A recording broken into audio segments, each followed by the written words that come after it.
So this is another case where I had other stuff to do today, but somebody had to drop a trailer. So this is going to be my reaction to the trailer for Ant-Man the Wasp in Quantumania. Now, the thing is, I am not a huge fan of either of the Ant-Man movies. I don't think they're awful. Well, actually, I think the second one's actually kind of rubbish. Not offensively bad, just I never need to see that one again. I could see myself watching the first one again, maybe if I was with somebody else who wanted to. Probably not on my own. But anyways, like, they're fine.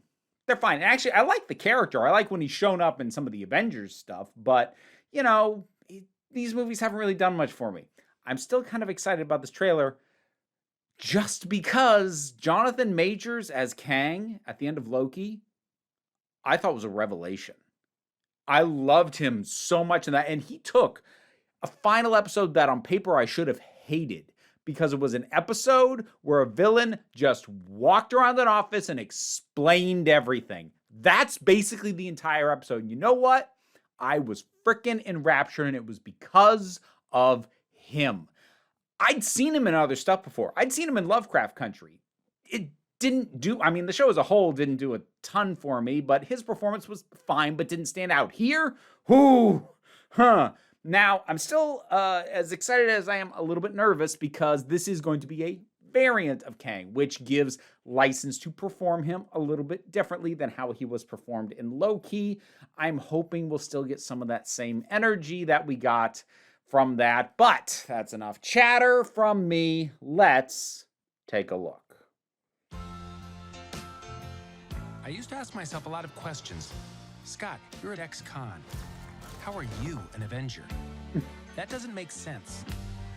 But everywhere I go, people tell me the same thing. Very explanatory overlay. Wait a minute, people are supposed to remember Spider-Man. That's why we made this. Oh, is it just that they remember? I can't remember the satellite specifics for now. deep space, but Quanta. Wait a minute. You're sending a signal down to the quantum realm. Ooh. Turn it off. Now! Michelle Pfeiffer's gonna get to actually do stuff this time!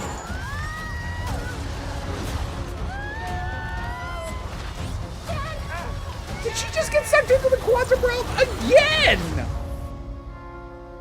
Oh, poor woman! Janet, good grief. Where are we?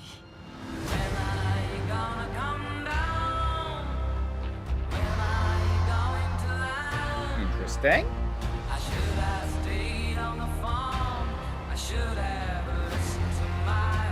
It's a secret universe beneath ours. What are you so afraid of? There's something I never told you. Tell me. Tell me. This place. It isn't what you think.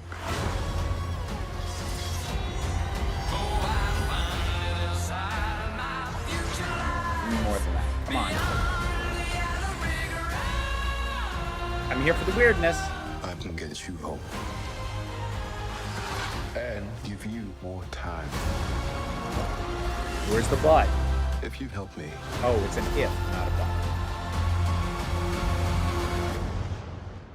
So, what's it gonna be?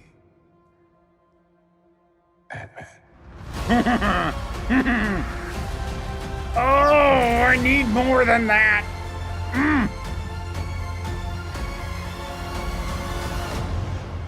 All right.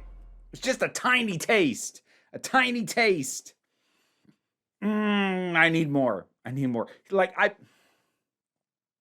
Thanos was really well executed, and Kang the Conqueror in the comics is not super interesting. Unless you're particularly fond of very convoluted stuff, because he is very convoluted. If you find that interesting, then I guess maybe you can find him interesting. I don't, especially, but oh, I'm ready for more Kang. I am very, very ready for more of him. I also really like that they seem to have given, Michelle Pfeiffer something to do besides just basically be the princess that has to be rescued from the castle. I was thinking in Mario. I wasn't thinking in, fairy tale terms. Anyways, why did my brain even go there? She's obviously not a princess. She kicked enough butt to be able to survive there as long as she did. And forget it. This is a surprisingly somber tone. Like the only jokey bits were at the very front end in the opening. So it's going for a much more intense tone. They didn't undercut any of the stuff that came later with jokes. Now, that's not to say there won't be jokes to undercut things, once we actually get there. This is the jokier franchise. That having been said, it's putting them in a situation where the inherent comedy potential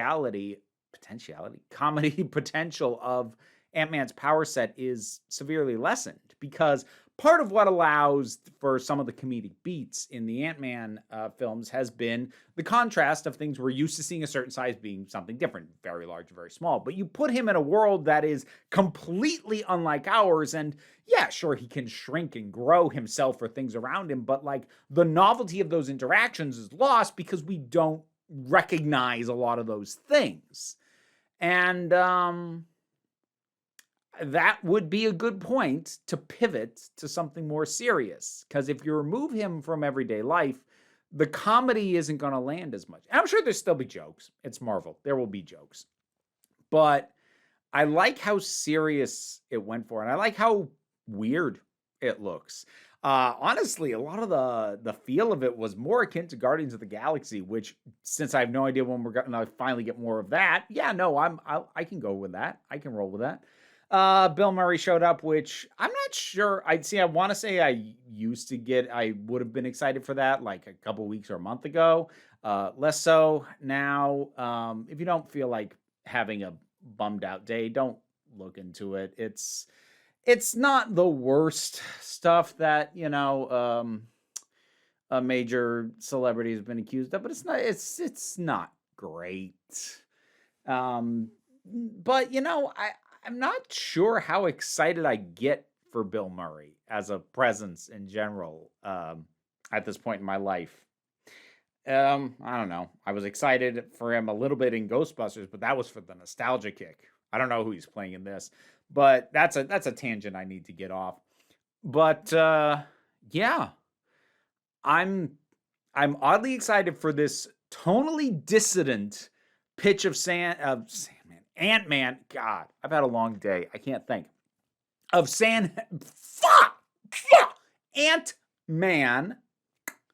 And, it's not really matching up tone-wise with the other films so far as it's selling. But for me, that's kind of a good thing, because the second one especially, a lot of the comedy felt very forced and really didn't particularly work for me. So I'm kind of feeling interested in this. I'm going to hesitate to say feeling good, other than about Jonathan Majors, because, I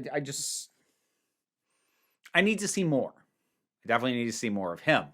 But, yeah, it's not bad. It's a decent first pitch. What'd you think of this trailer? Whatever your thoughts are, drop something down in the comments. Let's talk about it. Patreon. There. I was like, there. Why am I so loopy tonight?